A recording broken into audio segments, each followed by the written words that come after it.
नमस्कार, किसान समाचार में आपका स्वागत है। मैं हूं रेशमा आपके साथ। आइए नजर डालते हैं इस वक्त की हेडलाइंस पर। प्रधानमंत्री नरेंद्र मोदी ने गुजरात के सूरत में सरकार की विभिन्न योजनाओं के लाभार्थियों के साथ किया संवाद। कहा, देश के करोड़ों छोटे किसानों का साथ देना सरकार की है प्राथमिकता।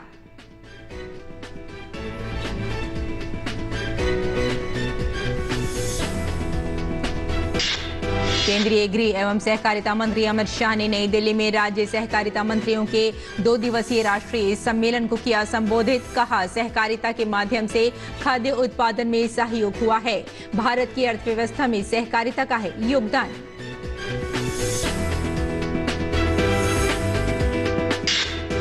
केंद्रीय कृषि मंत्री ने बुधवार को रबी अभियान 2022 के लिए कृषि पर राष्ट्रीय सम्मेलन का किया उद्घाटन। कहा, जलवायु परिवर्तन का विश्लेषण कर आगे बढ़ने की जरूरत। देश को आगे ले जाने के लिए प्राकृतिक खेती को देना होगा बढ़ावा।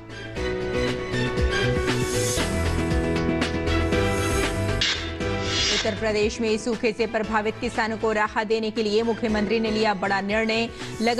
लगान के साथ ट्यूबवेल के बिलों की वसूली रहेगी स्थगित। प्रदेश में सूखे की स्थिति को लेकर सर्वेक्षण का दिया आदेश। सभी 75 जिलों में एक टीम इसके लिए करेगी काम। मुख्यमंत्री ने सभी जिलाधिकारियों को 1 सप्ताह के भीतर रिपोर्ट देने के लिए दिए निर्देश।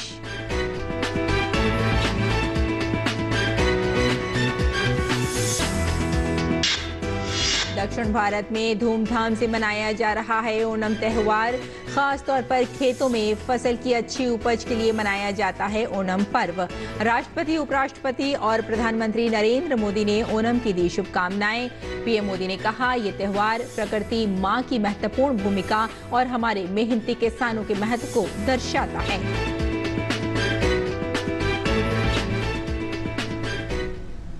और अब समाचारों पर विस्तार से नजर डालते हैं। प्रधानमंत्री नरेंद्र मोदी ने वीडियो कॉन्फ्रेंसिंग के माध्यम से गुजरात के सूरत में सरकार की विभिन्न योजनाओं के लाभार्थियों के साथ संवाद किया। अपने संबोधन में प्रधानमंत्री नरेंद्र मोदी ने कहा कि देश के करोड़ों छोटे किसानों का कदम कदम पर साथ देना हमारी सरकार की प्राथमिकता है। पीएम किसान सम्मान निधि ऐसा ही एक प्रयास है। इस योजना के तहत अब तक देश भर के किसानों के बैंक खातों में लगभग 2 लाख करोड़ रुपए सीधे ट्रांसफर किए जा चुके हैं। गुजरात के भी 60 लाख से अधिक किसान परिवारों को भी इसका लाभ मिला है। सूरत के भी 1.25 लाख से ज्यादा किसान पीएम किसान सम्मान निधि के लाभार्थी हैं। और अभी मेरी जितने लाभार्थियों से बात हुई, सबने पीएम किसान सम्मान निधि की भारी तारीफ की। मुझे याद है, पहले की सरकारों में किसानों के नाम पर बड़ी बड़ी घोषणाएं होती थी, लेकिन किसानों के खाते में कुछ नहीं पहुंचता था। लेकिन डबल इंजन की सरकार किसानों के हितों को सर्वोपरि मानते हुए काम कर रही है। इसी सच्ची नीयत के कारण ही देश का, गुजरात का किसान बार बार हमें आशीर्वाद दे रहा है। पीएम मोदी ने कहा कि पीएम स्वामित्व योजना के तहत मकान मालिकों को प्रॉपर्टी कार्ड दिए जा रहे हैं। देश के 50,000 गांवों में ड्रोन मैपिंग का काम हो चुका है। गांव और किसान की स्थिति बदलने के लिए 2 दशक पहले जो सफल प्रयोग गुजरात में हमने मिलकर किए हैं, उन अनुभवों का लाभ आज पूरे देश को मिल रहा है। पीएम स्वामित्व योजना के तहत आज गांवों में ड्रोन से मैपिंग कर मकान मालिकों को प्रॉपर्टी कार्ड दिए जा रहे हैं। अभी तक देश के 50,000 से अधिक गांवों में ये काम पूरा किया जा चुका है। गुजरात के भी लगभग 1600 गांवों में भी ड्रोन सर्वे पूरा हो चुका है। प्रॉपर्टी कार्ड न सिर्फ गांवों में जमीन से जुड़े विवादों को कम करने में मदद कर रहे हैं, बल्कि व्यापार कारोबार के लिए बैंकों से मदद को भी आसान बना रहे हैं। प्रधानमंत्री नरेंद्र मोदी ने कहा कि पिछले 8 वर्षों में देश भर में 3 करोड़ से अधिक पक्के घर गरीबों के लिए बनाए गए हैं। इनमें से 10 लाख से अधिक घर गुजरात के गरीब परिवारों को दिए गए हैं। बीते 8 वर्षों में देश भर में गरीबों के लिए 3 करोड़ से अधिक पक्के घर बनवाए जा चुके हैं। इनमें से 10 लाख से अधिक घर गुजरात के गरीब परिवारों को मिले हैं। इसमें भी लगभग 1.5 लाख परिवार हमारे सूरत और उसके आसपास के जिले के लोग हैं। भाई और बहनों, सूरत सहित पूरा गुजरात विकास की भावनाओं को भी समझता है, संभावनाओं को भी समझता है। अगली खबर की ओर बढ़ते हैं। केंद्रीय गृह एवं सहकारिता मंत्री अमित शाह ने नई दिल्ली में राज्य सहकारिता मंत्रियों के 2 दिवसीय राष्ट्रीय सम्मेलन का उद्घाटन किया। सम्मेलन में केंद्रीय सहकारिता राज्य मंत्री BL वर्मा और देश के सभी राज्य सरकारों और केंद्र शासित प्रदेशों के सहकारिता मंत्री, अतिरिक्त मुख्य सचिव, प्रमुख सचिव, सहकारिता रजिस्ट्रार और प्रतिनिधि भाग ले रहे हैं। सम्मेलन को संबोधित करते हुए अमित शाह ने कहा कि आज 50 वर्षों के बाद हमें समय के हिसाब से बदलाव की जरूरत है। इसको ध्यान में रखते हुए नई सहकारिता समिति का गठन किया गया है। हमारे यहाँ सहकारिता ये कोई नया विचार, नया कंसेप्ट नहीं है। 125 साल पुराना हमारे यहाँ ये विचार भी है, गतिविधि भी है, संस्कार भी है। परंतु कोई भी गतिविधि हो, अगर 50 साल के बाद उसके समय के अनुकूल हम बदलाव नहीं लाते हैं तो धीरे धीरे वो गतिविधि कालबाह्य हो जाती है। इसलिए सर्वांगीण विकास विचार करने के लिए एक सहकारिता नीति को तैयार करने के लिए एक समिति बनाया गया है। सभी राज्यों का उसमें प्रतिनिधित्व है और हमारे देश के पूर्व उद्योग मंत्री और सहकारिता क्षेत्र में जिन्होंने बहुत बड़ा काम किया है, ऐसे सुरेश प्रभु जी को उसका अध्यक्ष बनाया है और उनकी अध्यक्षता में आप सभी से सार्थक चर्चा कर इस सहकारी नीति के दस्तावेज को हम फाइनलाइज करेंगे। इस मौके पर केंद्रीय सहकारिता मंत्री ने जोर देते हुए कहा कि सहकारिता से 51% गांव जुड़े हुए हैं, वहीं देश के 94% किसान किसी न किसी तौर पर सहकारिता से जुड़े हुए हैं।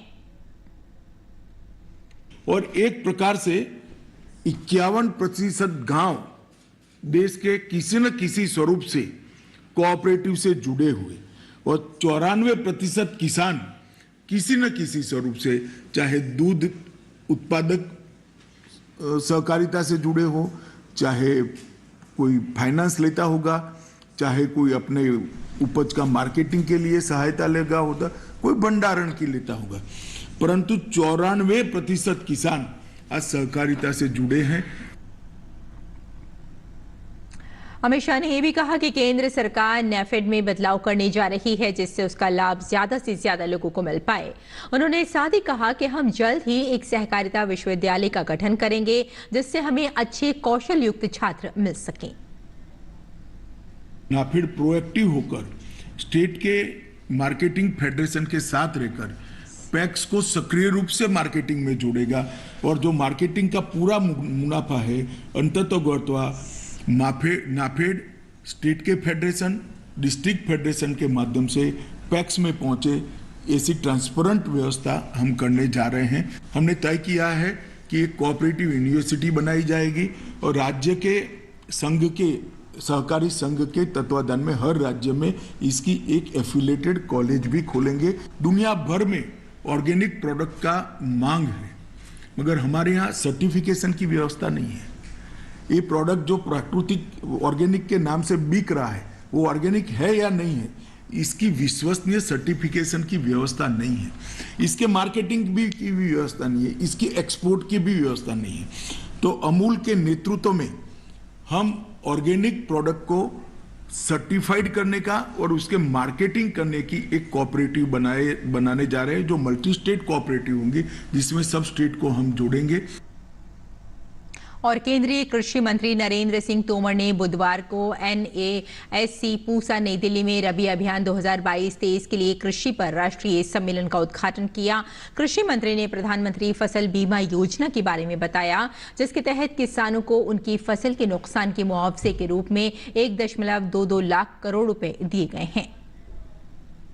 अब फसल बीमा योजना को अगर हम देखें तो ध्यान में आएगा कि अभी तक लगभग 1,22,000 करोड़ रुपया जिन किसानों का नुकसान हुआ उनको मुआवजे के रूप में भरपाई हो गई।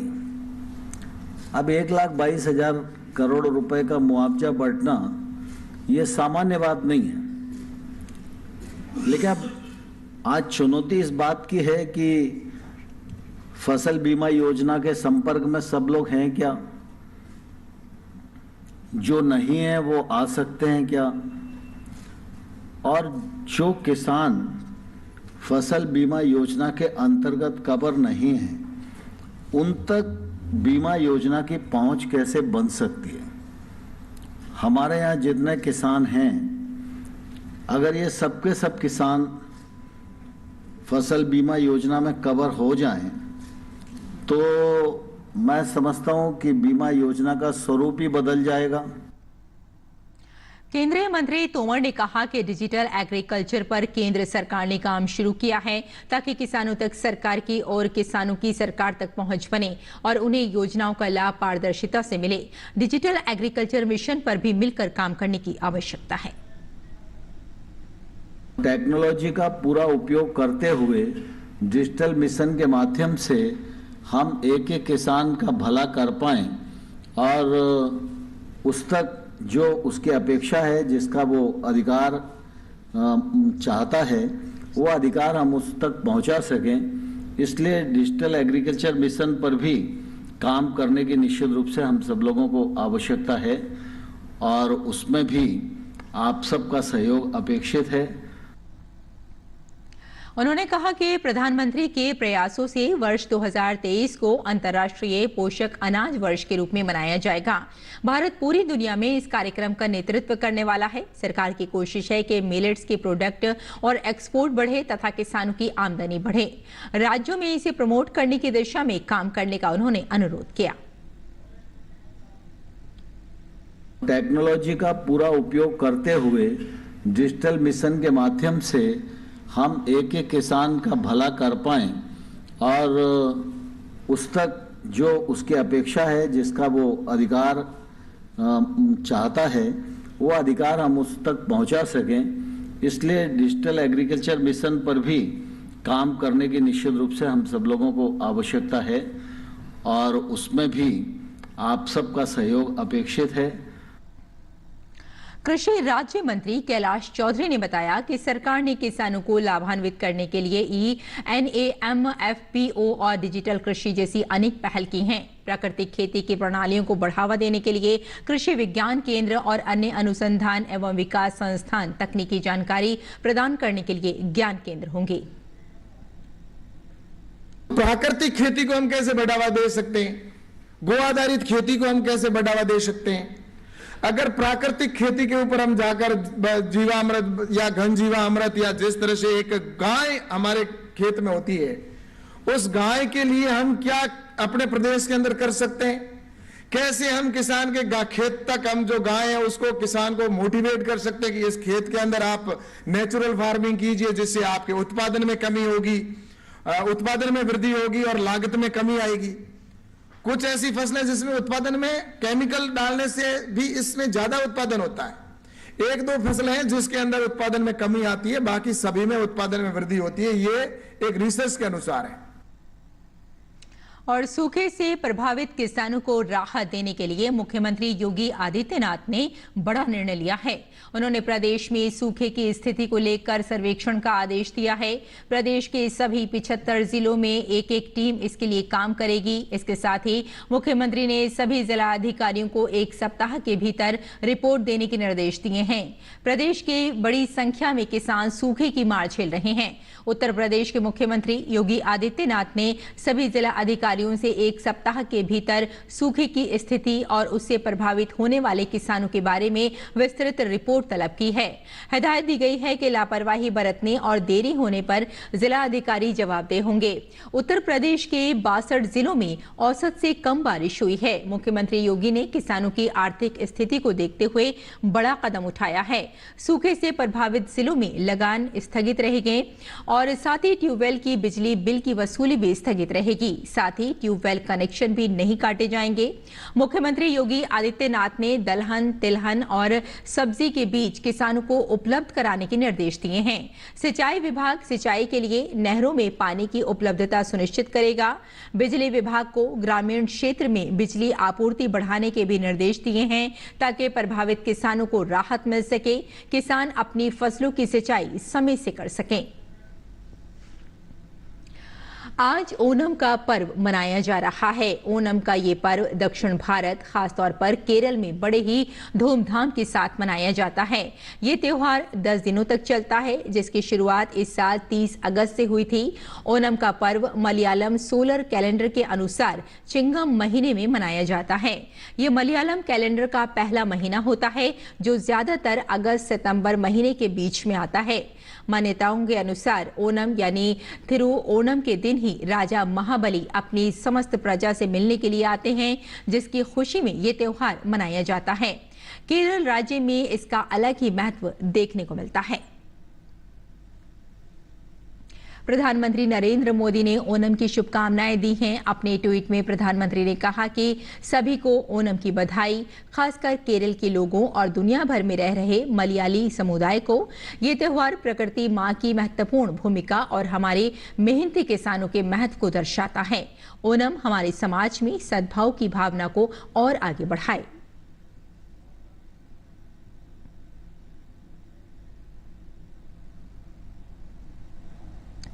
और आइए अब बात करते हैं मंडी भाव की और जानते हैं कि आजकल देश भर की मंडियों में क्या चल रहा है भाव।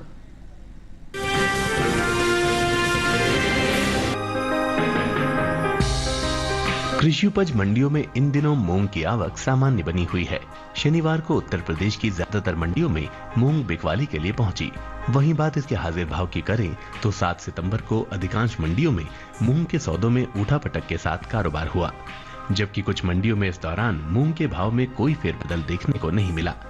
एगमार्कनेट के मुताबिक गुजरात की राजकोट मंडी में 6 सितंबर को मूंग का भाव रहा 6,325 रुपए। 7 सितंबर को इसके भाव में 220 रुपए का उछाल आया और भाव जा पहुंचा 6,545 रुपए पर। हालांकि कर्नाटक की शिमोगा मंडी में बीते 2 दिनों के दौरान मूंग के भाव स्थिर रहे। यहाँ 6 और 7 सितंबर को मूंग 8,800 रुपए पर बिकी। मध्य प्रदेश की खातेगांव मंडी में इस दौरान मूंग के सौदों में मजबूती के साथ कारोबार हुआ। 6 सितंबर को यहाँ मूंग का भाव था 4,900 रुपए। 7 सितंबर को इसके सौदे 720 रुपए उछलकर 5,620 रुपए पर हुए। वहीं राजस्थान की विजयनगर मंडी में 6 सितंबर को मूंग का भाव रहा 5,900 रुपए। 7 सितंबर को इसके भाव में कोई बदलाव नहीं हुआ और भाव 5,900 रुपए पर बना रहा। जबकि उत्तर प्रदेश की बदायूं मंडी में इस दौरान मूंग के भाव में नरमी देखने को मिली। यहाँ 6 सितंबर को मूंग का भाव रहा 7,350 रुपए। 7 सितंबर को इसके सौदे 10 रुपए लुढ़ककर 7,340 रुपए पर आ गए। इस साल घरेलू स्तर पर कुल मूंग की पैदावार में कुछ कमी देखने को मिल सकती है। देश में कुल मूंग की पैदावार बीते साल के मुकाबले 2,40,000 टन कम होने का अनुमान जताया गया है। इसका असर कृषि उपज मंडियों में मूंग के बाजार भाव पर पड़ सकता है। कृषि मंत्रालय की ओर से हाल ही में जारी चौथे अग्रिम अनुमान के मुताबिक कुल मूंग की पैदावार 28,50,000 टन हो सकती है, जबकि बीते साल इस दौरान मूंग की उपज 30,90,000 टन रही थी। बता दें कि देश से होने वाले दालों के निर्यात में इस साल बम्पर इजाफा देखने को मिला है। अप्रैल से मई महीने के दौरान दालों का निर्यात 2 गुना बढ़ा है। एपीडा की ओर से हाल ही में जारी ताजा आंकड़ों के मुताबिक साल 2022 में अप्रैल से मई के दौरान कुल दालों का निर्यात 1,89,787 टन का हुआ है, जबकि बीते साल की समान अवधि के दौरान निर्यात महज 36,829 टन का हुआ था। यानी साल 2022 में बीते 2 महीनों के दौरान दालों के निर्यात में 1,52,958 टन का इजाफा हुआ है।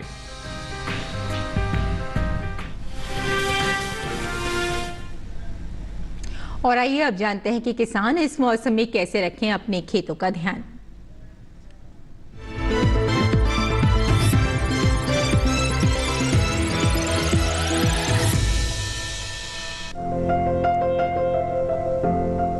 जम्मू कश्मीर में मक्के के खेत में निराई और गुड़ाई कर लें। मक्के में कीट लगने की आशंका है, ऐसे में मक्के में कीटों से बचाव के लिए कृषि विशेषज्ञों की सलाह से कीटनाशक का छिड़काव कर लें। किसान तरबूज की तोड़ाई करते रहें। इस समय शलगम की बुआई कर सकते हैं। साथ ही गाजर की बुआई का समय उपयुक्त है। इसी तरह मूली की बुआई कर लें। जम्मू कश्मीर में फूल गोभी की रोपाई करते रहें। यहाँ प्याज की बुआई के लिए खेत तैयार कर सकते हैं। किसान मूंग के खेत में निराई और गुड़ाई कर लें। इसके साथ ही अरहर के खेत में निराई और गुड़ाई करते रहें। यहीं लोबिया के खेत में भी निराई और गुड़ाई कर सकते हैं। जम्मू कश्मीर में चुकंदर की बुआई कर लें। उत्तर प्रदेश में फूल गोभी की रोपाई कर लें। किसान पत्ता गोभी की भी रोपाई करें। यहीं मक्के के खेत में पर्याप्त नमी बनाए रखें। मक्के के खेत से जल निकासी का उचित प्रबंध करते रहें। साथ ही मूंगफली के खेत में निराई कर लें। इस समय मूंगफली में कीट लगने की संभावना बनी हुई है। ऐसे में मूंगफली में कीटों से बचाव के लिए कृषि विशेषज्ञों की सलाह से कीटनाशक का छिड़काव कर लें। वहीं ज्वार की बुआई करते रहें। ज्वार के खेत से पानी की निकासी की व्यवस्था करें। उत्तर प्रदेश में धान की रोपाई कर सकते हैं। किसान लाल मिर्च की रोपाई कर लें। इसके अलावा अरहर के खेत से जल निकासी का प्रबंध करें।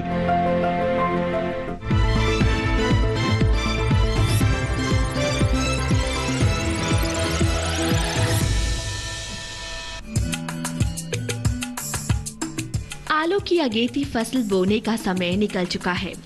आलू की मुख्य फसल की बुआई भी की जा चुकी है, लेकिन आलू की देरी से बोई जाने वाली किस्मों को दिसंबर के आखिरी तक लगाया जा सकता है।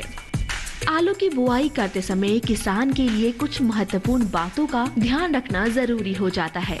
सबसे जरूरी बात यह है कि बीज खरीदते समय सावधानी बरतें। बीज हमेशा विश्वसनीय जगह से ही खरीदें और बीज कंदों को छाया में सुखाकर ही बुआई करें।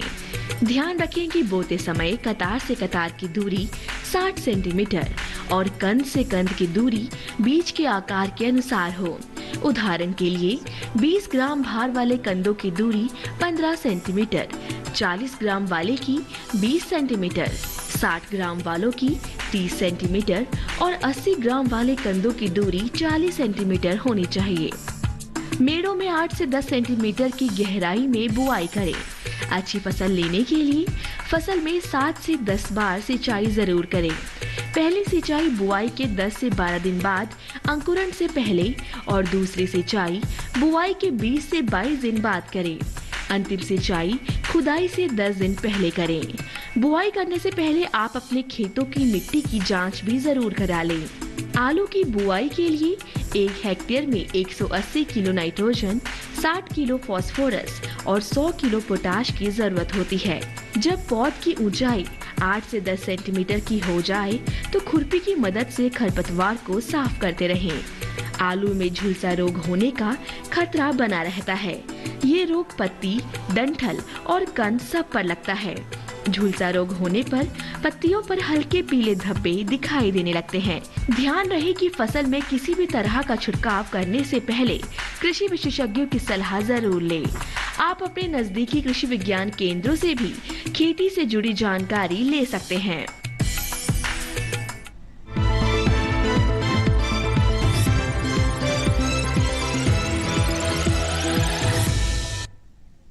और खेती किसानी के साथ साथ आइए नजर डाल लेते हैं कुछ और महत्वपूर्ण खबरों पर। खास खबर में केंद्रीय गृह एवं सहकारिता मंत्री अमित शाह ने नई दिल्ली में राज्य सहकारिता मंत्रियों के 2 दिवसीय राष्ट्रीय सम्मेलन का उद्घाटन किया। रक्षा मंत्री राजनाथ सिंह ने जापान दौरे पर टोक्यो में वहां के आत्मरक्षा बलों के स्मारक पर श्रद्धांजलि अर्पित की। इस बल के जवानों ने अपने कर्तव्य का निर्वहन करते हुए जान की बाजी लगा दी थी। भारत और अमेरिका के बीच बुधवार को नई दिल्ली में 2+2 अंतरस्तरीय बैठक हुई। बैठक का उद्देश्य अमेरिका भारत व्यापक वैश्विक राजनीतिक साझेदारी को गहरा करना था। केंद्रीय वाणिज्य और उपभोक्ता कार्य मंत्री पीयूष गोयल ने अमेरिका में प्रवासी भारतीयों को संबोधित करते हुए कहा कि कोई भी देश विकसित देश तब तक नहीं बन सकता जब तक उसने अपने रिश्तों को पूरी दुनिया में नहीं बढ़ाए हों। उन्होंने बताया कि पिछले साल तक हमने $675 अरब के वस्तु एवं सेवा का निर्यात किया है। भाजपा के राष्ट्रीय अध्यक्ष जेपी नड्डा ने भारत में तैनात 12 देशों के राजदूतों एवं उच्चायुक्तों के साथ मुलाकात की। भाजपा को जानू कार्यक्रम के तहत दुनिया के विभिन्न देशों तक उनके राजदूतों और उच्चायुक्तों के माध्यम से भाजपा के इतिहास, संघर्ष, सफलता, विचारधारा और योगदान के बारे में जानकारी पहुंचाने के अभियान की कड़ी में जेपी नड्डा पार्टी के बीजेपी मुख्यालय में 9 देशों के राजनयिकों, मिशनों के प्रमुख के साथ संवाद किया। आकाशवाणी और दूरदर्शन इंजीनियरिंग कर्मचारी संघ का राष्ट्रीय सम्मेलन का आयोजन आकाशवाणी परिसर में किया गया। इस सम्मेलन में देश भर के आकाशवाणी और दूरदर्शन के इंजीनियरिंग कर्मचारियों ने शिरकत की। गुजरात विधानसभा का 2 दिन का सत्र 21 सितंबर से शुरू होगा। ये इस विधानसभा का अंतिम सत्र होगा। राज्य में दिसंबर तक विधानसभा चुनाव होने की संभावना है। विधानसभा के लिए 6 महीने में एक बार सत्र आयोजित करना अनिवार्य है। विधानसभा का पिछला सत्र बजट पारित करने के लिए अप्रैल में बुलाया गया था। तो किसान समाचार में फिलहाल इतना ही। अनुमति दें। नमस्कार।